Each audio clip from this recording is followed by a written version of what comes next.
This portion of the news is brought to you by Ron Carter Cadillac.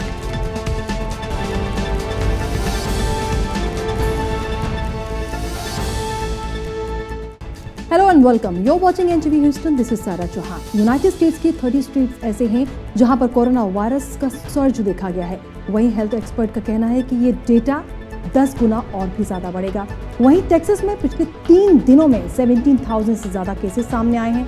Florida और California और साथ ही Arizona का भी यही हाल है. और खबरें डिटेल से देखेंगे, लेकिन पहले नजर हेडलाइंस पर.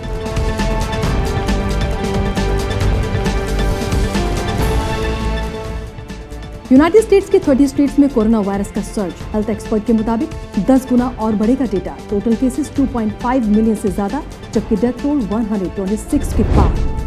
टेक्सास में पिछले 3 दिनों में 17,000 से ज्यादा कोरोना वायरस के केसेस आए सामने. टेक्सास गवर्नर ग्रेग एबट ने बार्स और बिजनेसेस की रीओपनिंग पर लगाई रोक. फ्लोरिडा में कोरोना वायरस केसेस में 87% का इजाफा. फ्लोरिडा गवर्नर रिक डेसेंटिस के मुताबिक रिसेंट प्रोटेस्ट और मेमोरियल डे वीकेंड की वजह से कोरोना वायरस केसेस में हुआ इजाफा. कैलिफोर्निया गवर्नर गेविन न्यूसम ने स्टेट में बजट इमरजेंसी डिक्लेयर की. बजट इमरजेंसी के बाद अब मुश्किल वक्त के लिए रखे गए फंड स्टेट में किए जाएंगे इस्तेमाल. एरिजोना में भी कोरोना केसेस और हॉस्पिटलाइजेशंस में इजाफा. गवर्नर डॉग डूसी ने कोरोना वायरस को लेकर जताई चिंता. एरिजोना की सभी 15 काउंटी में कोरोना वायरस का कहर. और अब न्यूज डिटेल से देखते हैं और बात करेंगे यूनाइटेड स्टेट्स में कोरोना वायरस केसेस की. आपको बता दें कि यूनाइटेड स्टेट्स की 30 ऐसे स्टेट्स हैं जहां पर कोरोना वायरस के केसेस तेजी से बढ़ रहे हैं. 13 स्टेट्स ऐसे हैं जहां 50% का सर्ज देखा गया है और वहीं 17 स्टेट्स ऐसे हैं जहां पर 10 से 50% तक इजाफा देखा गया है कोरोना वायरस का. वहीं 9 स्टेट्स ऐसे हैं जहां पर कोरोना वायरस के जो केसेस हैं स्टेबल नजर आ रहे हैं. लेकिन बाकी स्टेट्स की बात की जाए तो वहां पर हालात बेहद खराब हैं. यूनाइटेड स्टेट्स में ओवरऑल कोरोना वायरस केसेस अब तक 2.5 मिलियन से ऊपर हैं, जबकि डेथ टोल 126,000 से भी ज्यादा. न्यू जर्सी में एक ही दिन में सबसे ज्यादा मौत का मामला सामने आया है और वहीं न्यूयॉर्क और कैलिफोर्निया में भी लगातार कोरोना वायरस के केसेस बढ़ रहे हैं. फ्लोरिडा और टेक्सास में 5,000 से ज्यादा मामले सामने आए हैं, जबकि कैलिफोर्निया में 7,000 न्यू केसेस रिपोर्ट हुए हैं. और वहीं पिछले 14 दिनों में यहाँ के हॉस्पिटल 32% तक भर गए हैं. अमेरिका में अब तक जितने मामले सामने आए हैं उससे 10% ज्यादा लोग इन्फेक्टेड हैं. वहीं सीडीसी का कहना है कि अमेरिका में कोरोना वायरस से इन्फेक्टेड लोगों की संख्या लगभग 10 गुना ज्यादा हो जाएगी. ये डेटा देश की टोटल पॉपुलेशन का लगभग 8% है. सीडीसी का कहना है कि कोरोना वायरस के चपेट में ज्यादातर यूथ है और अमेरिका में 10 गुना ज्यादा ये डेटा बढ़ेगा. और चलिए अब आपको बताते हैं स्टेट वाइज किस तरीके से केसेस सामने आए हैं. न्यूयॉर्क में 414,000 से ज्यादा कोरोना वायरस के केसेस हैं, जबकि डेथ टोल 31,000 से ज्यादा. कैलिफोर्निया में 200,000 से ज्यादा केसेस हैं, जबकि डेथ टोल 5,000 से ऊपर. न्यू जर्सी में 175,000 से ज्यादा केसेस हैं और डेथ टोल 15,000 से भी ज्यादा. इलिनॉय में 139,000 से ज्यादा कोरोना वायरस के केसेस हैं, जबकि 6,810 डेथ टोल है.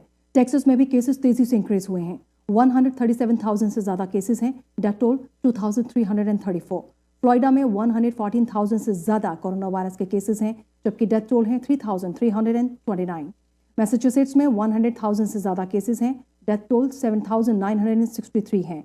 पेंसिल्वेनिया में 88,000 से ज्यादा कोरोना वायरस के पेशेंट्स हैं, जबकि डेथ टोल है 6,616. और अब बात फ्लोरिडा की करते हैं. फ्लोरिडा में कोरोना वायरस के केसेस तेजी से बढ़ रहे हैं. जी हाँ, 87% का इजाफा यहाँ पर देखा गया है. इसके साथ ही साथ अगर टोटल कोरोना वायरस केसेस की बात की जाए फ्लोरिडा में तो 114,000 से ज्यादा है, जबकि डेथ टोल 4,000 के करीब. फ्लोरिडा गवर्नर का कहना है कि जिस तरीके से प्रोटेस्ट हुए हैं और वीकेंड पे लोग बाहर निकले हैं, उसकी वजह से कोरोना वायरस केसेस में सर्ज देखा जा रहा है. फ्लोरिडा में कोरोना वायरस केसेस के मामले में लास्ट वीक से ज्यादा केसेस देखे जा रहे हैं. कोरोना वायरस केसेस में 87% का इजाफा देखा गया है. वहीं positive test rate almost double होकर 11% हो चुका है. और वहीं फ्लोरिडा गवर्नर रिक डेसेंटिस का कहना है कि स्टेट में मेमोरियल डे हॉलीडे वीकेंड और रिसेंट प्रोटेस्ट की वजह से कोरोना वायरस इन्फेक्शंस में रिकॉर्ड इजाफा हुआ है. फ्लोरिडा गवर्नर ने और क्या कुछ कहा, ये भी देखिए. They're making it. I think that the folks, following the guidelines, people have been able to do it in ways that are low risk, and that's been pretty much the case since the beginning of May. And remember, we did the opening at the beginning of May, had very steady, manageable cases. We've obviously seen that turn lately, but we had a very quiet May, and I think everyone has to acknowledge that. In May, if you remember, end of April, May, all the way through, Coronavirus was relatively quiet in Florida. You had manageable cases. Our positivity rate was 4 or 5% consistently. We had nursing home outbreaks. We had issues we were dealing with. Obviously, we were testing all the nursing homes, very important. But then you got into kind of Memorial Day. You had a lot of protests for 2 weeks, and it kind of fell off the front pages. And I think that folks thought, hey, let's move on to the next thing. And I think we know that it's not something that just goes away. It's something that you got to understand, you got to live with. Well, where we are. I mean, I'm not taking, I didn't say we're going to go on to the next phase. We've done a step-by-step approach, and it was an approach that's been reflective of the unique situation of each area. So, for example, South Florida, they've been on a different schedule. They've been on a much slower schedule. They also are having the biggest outbreak still, even with that slower schedule. Thanks, guys. और अब बात Arizona की। Arizona में भी corona cases और hospitalisations में surge देखा जा रहा है। एरिज़ोना के गवर्नर डग जूसी ने कोरोना वायरस को लेकर चिंता जताई है। उनका कहना है कि 15 काउंटीज में कोरोना वायरस अब फैल चुका है। अगर टोटल केसेस की बात की जाए एरिज़ोना में तो 63,000 से ज्यादा यहाँ पर पेशेंट्स हैं, जबकि डेथ टोल 2000 के करीब। एरिज़ोना में भी कोरोना वायरस की वजह से बुरा हाल है। यहाँ हर एज ग्रुप और डेमोग्राफिक्स में तेजी से कोरोना वायरस फैल रहा है। गवर्नर ड्यूसी ने लोगों से अपील की है कि कोरोना वायरस तेजी से सर्च हो रहा है, इसलिए लोग मास्क जरूर लगाएं। गवर्नर ने यह भी कहा कि एरिज़ोना में कोरोना वायरस की ये पहली वेव है, लेकिन ये ना समझे कि कोरोना वायरस की ये आखिरी वेव है, इसलिए लोगों को ख्याल रखने की जरूरत है। एरिज़ोना गवर्नर ने लोगों से अपील की है कि वो मास्क जरूर लगाएं, तभी कोरोना वायरस को खत्म किया जा सकता है। I think as we all have come to realize, COVID-19 has changed our world, and not just in Arizona. And COVID-19 is widespread in Arizona. It's in all 15 of our counties. It's growing, and it's growing fast across all age groups and demographics. These numbers speak for themselves. 63,030 total COVID-19 cases in Arizona. We are averaging 2,750 cases per day, and we have lost 1,490 Arizonans. Now, at the last press conference, I said that our numbers were going in the wrong direction, and they continue to go in the wrong direction. The rate of the spread of this virus is unacceptable, and it's time for us to step up our actions and our personal responsibilities regarding this virus. Our time of getting hit is right now, June, July, and August. I don't necessarily like to put these terms on what's happening here, but these are common terms that are being used around the country. This is Arizona's first wave, and this will not be our last wave. Now news from California. California governor Gavin Newsom ने street में budget emergency declare कर दी है। Budget emergency से अब मुश्किल वक्त के लिए रखे गए फंड स्ट्रीट में इस्तेमाल किए जा सकेंगे। कैलिफोर्निया में पेंडेमिक की वजह से कॉस्ट और रेवेन्यू में ड्रॉप पर $54.3 बिलियन बजट डेफिसिट एंटिसिपेट किया जा रहा है।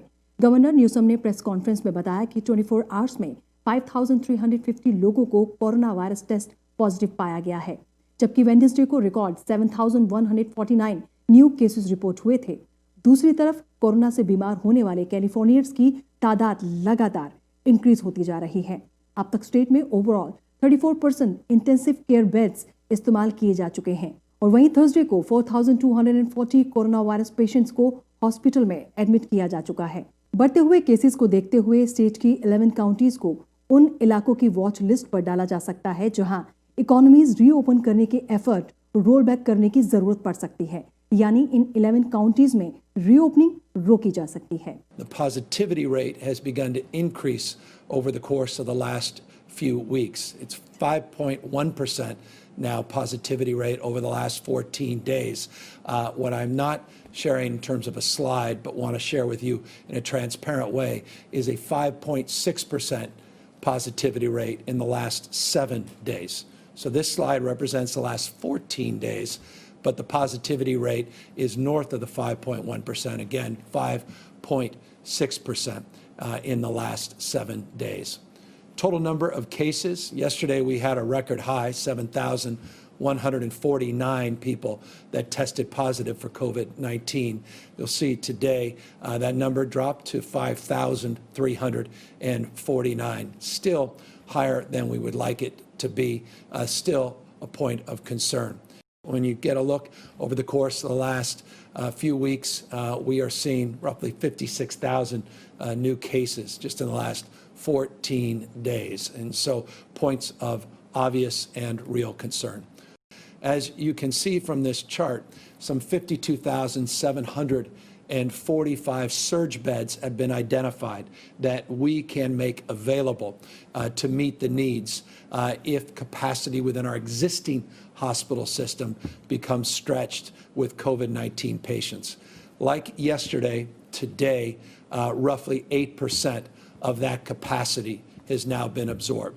And we cannot impress upon people more the importance at this critical juncture when we are experiencing an increase in cases that we had not experienced in the past.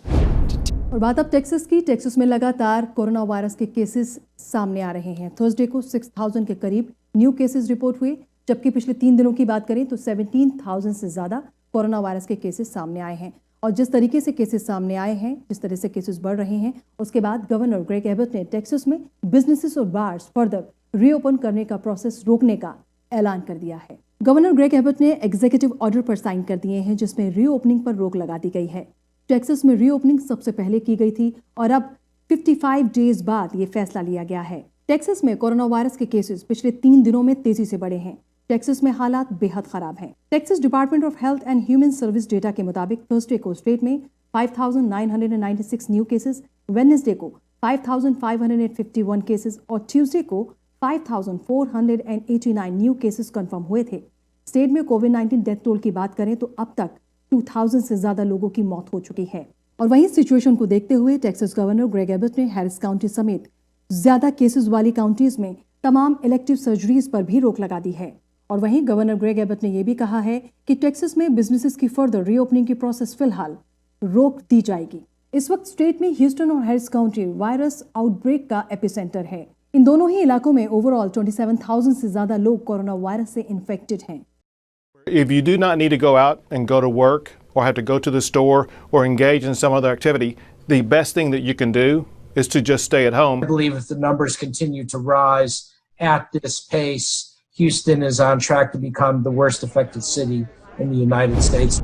और अब एक नजर Houston area में बढ़ते corona virus cases पर। Houston area में कोविड-19 के cases 40,000 से भी ज्यादा हैं। टोटल केसेस की अगर बात की जाए तो 41,000 के ऊपर जा चुके हैं। डेथ टोल 6,000 के करीब, जबकि 15,000 से ज्यादा लोग ऐसे हैं जिन्होंने कोरोना वायरस को मात दी है।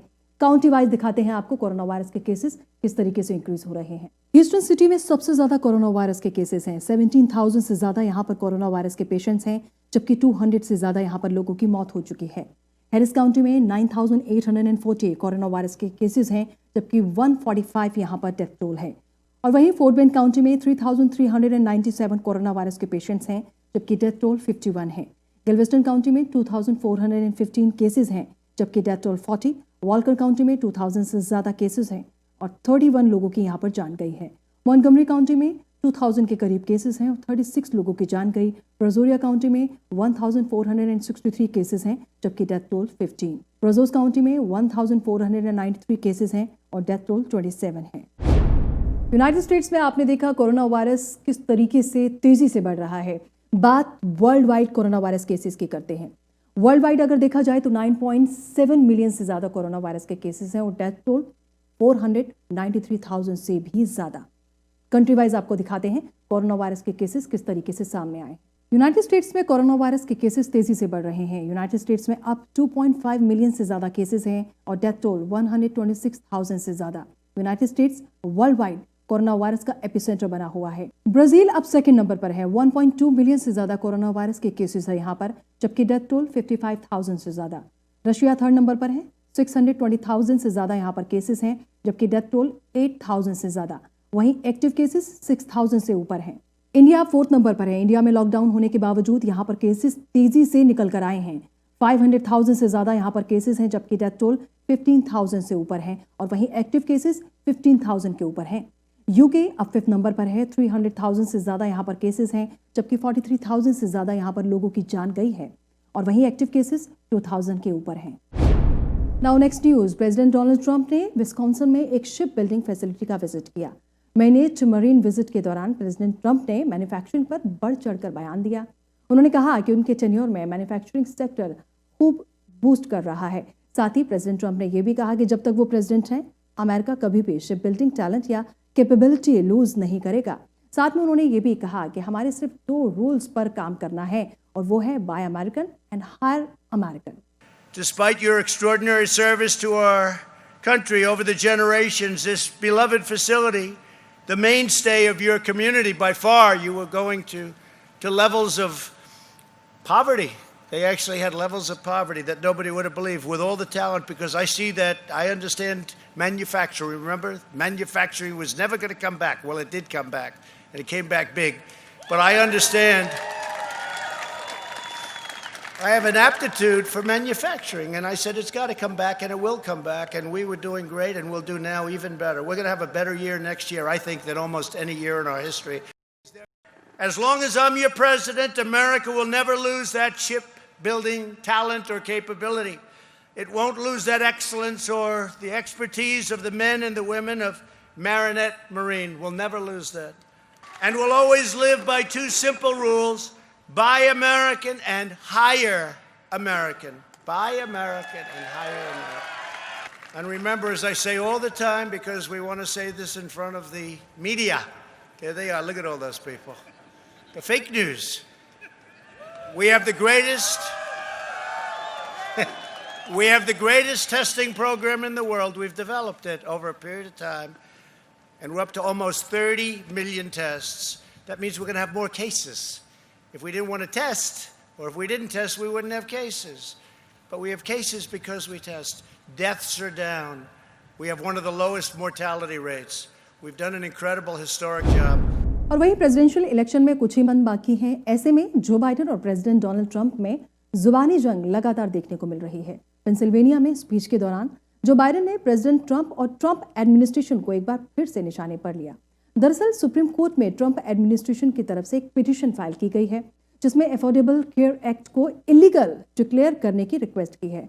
अफोर्डेबल केयर एक्ट वो एक्ट है जिसे ओबामा केयर एक्ट के तौर पर भी जाना जाता है। इस मूव पर democratic presidential candidate Joe Biden ने प्रेसिडेंट डोनाल्ड ट्रंप को खूब क्रिटिसाइज किया। पेंसिल्वेनिया में स्पीच के दौरान जो बाइडेन ने इस मूव को क्रूअल, हार्टलेस और कैलस करार दिया। और क्या कुछ उन्होंने कहा, ये भी सुनिए। It's a law that saves lives. But now, in the middle of the worst public health crisis in modern history, at least since the pandemic of 1918, Donald Trump is suing to take the Ritters and millions more Americans back to the way things were. I think it's cruel, it's heartless, it's callous, and it's all because, in my view, he can't abide the thought of letting stand one of President Obama's greatest achievements, the Affordable Care Act. He called testing, quote, a double-edged sword. Testing is a double-edged sword. That's the quote. Let's be crystal clear about what he means by that. Testing unequivocally saves lives, and widespread testing is the key to opening our economy again. That's one edge of the sword. The other edge is that he thinks that finding out that more Americans are sick will make him look bad. Well, Donald Trump needs to stop caring about how he looks and start caring about what is happening to the rest of America. The number of cases is increasing in 29 states. We're going to be dealing with this for a long time. Trump can't wish it away. He can't bend it to meet his political wishes. There are no miracles coming. The president wants us to believe there's a choice between the economy and public health. News New York से है। New York city में एक शख्स को arrest के दौरान chalk hold इस्तेमाल करना एक पुलिस ऑफिसर को महंगा पड़ गया। इंसिडेंट का वीडियो सामने आने पर पुलिस ऑफिसर को अरेस्ट कर लिया गया है। पुलिस के मुताबिक ऑफिसर डेविड एफेंडर पर स्ट्रैंगुलेशन और अटेम्प्टेड स्ट्रैंगुलेशन का चार्ज लगाया गया है। उन्हें न्यूयॉर्क पुलिस डिपार्टमेंट से ऑलरेडी पे के बगैर सस्पेंड भी किया जा चुका है। आपको बता दें कि न्यूयॉर्क पुलिस डिपार्टमेंट में चॉक होल्स पर 1993 से बैन लगा हुआ है।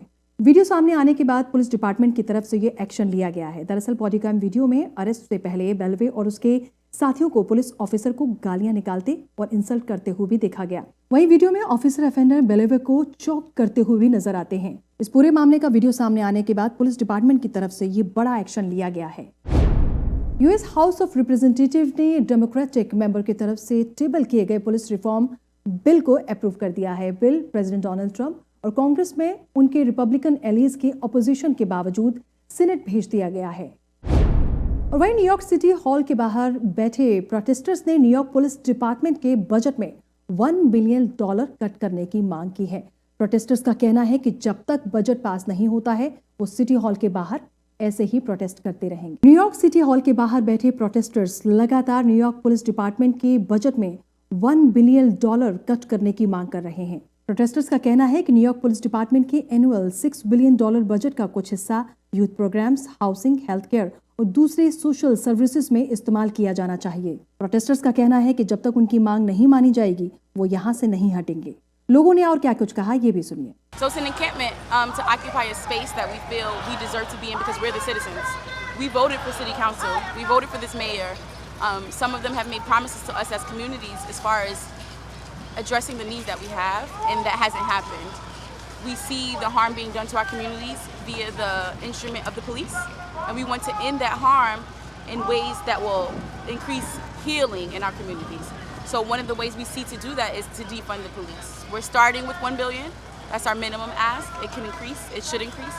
Well, as you have an old saying, if the mountain don't come to Moses, Moses go to the mountain. The mayor wouldn't meet with us, so we came to the mayor. And this is, we'll be here until that vote is taken, until the money is allocated, and we may be longer. Who knows? Next news Houston के Montgomery county से है। दरअसल Montgomery county में 2 mosquito samples waste नील virus के लिए positive test हुए हैं, जिसके बाद अथॉरिटीज ने इंपेक्टेड एरिया को ट्रीट करने का फैसला किया है। ट्रीटमेंट आवर्स के दौरान रेजिडेंट्स को आउटडोर एक्टिविटी अवॉइड करने के लिए साफ तौर पर कहा गया है। वेस्ट नील वायरस वोडलैंड में ग्रॉगिंस मिल विलेज में 2 मॉस्किटो सैंपल्स पॉजिटिव पाए गए हैं। अथॉरिटीज का कहना है कि अफेक्टेड एरिया को फ्राइडे 8:30 PM पर ट्रीट किया जाएगा, जबकि ट्रीटमेंट का सेकेंड राउंड मंडे को किया जाएगा। ऑफिशियल्स का कहना है कि इस बारे में सारी जानकारी रेजिडेंट्स को दे दी गई है। और वहीं ट्रीटमेंट आवर्स के दौरान लोकल्स को आउटडोर एक्टिविटी अवॉइड करने के लिए भी कहा गया है। ऑफिशियल्स ने सजेस्ट किया है कि लोग इंसेक्ट रेपेलेंट का इस्तेमाल करें, घर के अंदर या बाहर पानी भरा ना रहने दें। और वहीं घर के आसपास मॉस्किटो ब्रीडिंग साइट्स आइडेंटिफाई करने के लिए मॉन्टगोमरी काउंटी रेजिडेंट्स 281-364-4203 पर कॉल करके अपॉइंटमेंट ले सकते हैं। और वहीं नेक्स्ट न्यूज ह्यूस्टन से ही है। आपको बता दें कि सेंट चार्ल्स के 3608 ब्लॉक में एक शख्स को गोली मारकर उसका मर्डर कर दिया गया। पुलिस अब इस पूरे मामले की इन्वेस्टिगेशन कर रही है। पुलिस के मुताबिक शूटिंग इंसिडेंट रात के 1 बजे के करीब बेरी स्ट्रीट पर रिपोर्ट किया गया। उस वक्त पुलिस ऑफिसर्स एरिया में पेट्रोलिंग कर रहे थे। ऑफिसर्स जब क्राइम सीन पर पहुंचते हैं तो उन्हें एक आदमी गनशॉट वुंड्स के साथ मिलता है। शूटिंग की क्या वजह है ये भी अभी तक साफ नहीं हो पाया है। फर्दर इन्वेस्टिगेशन के लिए इलाके के लोगों से अब हेल्प ली जा रही है। Tonight, at about 1:15 in the morning, HPD patrol officers were patrolling the area when they observed a male down. They investigated and found that the male was unresponsive. They called HFD. HFD came out here and pronounced him deceased at the scene. He's got several gunshot wounds. The area that we're in, apparently it's a highly trafficked area, so there probably were witnesses on the scene, but as of right now there's nobody out here, so we just ask the public for help and trying to find out what happened to this man. I understand shell casings were found? Yes, there are several shell casings at the scene. When you say several, do you have a number? I do not know. Anything else? I can't say yes or no to that. I'm not sure. और वहीं Houston के Richmond area में एक driver काफी देर तक police को अपने पीछे भगाता रहा। जी हाँ, आग मिचौली का ये खेल बहुत देर तक चलता रहा और आखिरकार उस शख्स को अरेस्ट कर लिया गया। ह्यूस्टन पुलिस के मुताबिक रिचमंड एवेन्यू में बेल्टवे 8 के करीब वॉचेज एरिया में एक सर्विस स्टेशन के पार्किंग लॉट में क्रिमिनल एक्टिविटी की कंप्लेंट रिसीव की गई, जिसके बाद ऑफिसर्स ने सस्पेक्ट को पकड़ने के लिए एक मार्ग यूनिट कॉल दी। ऑफिसर्स जब सस्पेक्ट को पकड़ने के लिए पहुंचते हैं तो वो शख्स काफी देर तक पुलिस को अपने पीछे भगाता रहा। पुलिस और उस शख्स के बीच आंख मिचौली का ये खेल काफी देर तक चलता रहा और आखिरकार पुलिस ने उस शख्स को अरेस्ट कर लिया। लगभग 1 घंटे बाद पुलिस ऑफिसर सस्पेक्ट को पिट मैनुअल के जरिए रोकने में कामयाब हुए और उसे कस्टडी में लिया। Driver led the officers on a pursuit out Highway 59, past Richmond Rosenberg onto some county roads out in that area. Fortunately, DPS helicopter was in the area. Was able to get over the pursuit. That allowed the officers to slow down a little bit, maintain a good distance. The helicopter was able to keep the violator in sight. They went out past Richmond. At some point, the driver turned around and came back in on Highway 59. At that point, our helicopter, Fox unit, was able to get overhead, start calling the chase for us. Like I say, that allows the officers to slow down, use a little bit better tactics. The officers did a good job of maintaining a visual along with the helicopter. They used their training and experience. Supervisors were able to control the pursuit. The pursuit came inbound on 59, got off of the spur. Once it got on the surface streets, the officers were able to perform a pit maneuver and take the driver, an adult male, into custody without incident. Like I say, the officers use their training, use the equipment we have available to them to conduct a safe pursuit tonight. The officers found a large amount of narcotics, some cash. They also discovered that the driver was on bond for evading from officers in the past.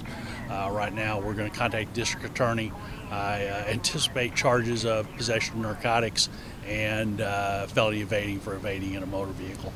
Like I say, the officers did a good job. और आपके state में मौसम का हाल क्या रहेगा, इसके लिए देखिए आप वेदर अपडेट्स।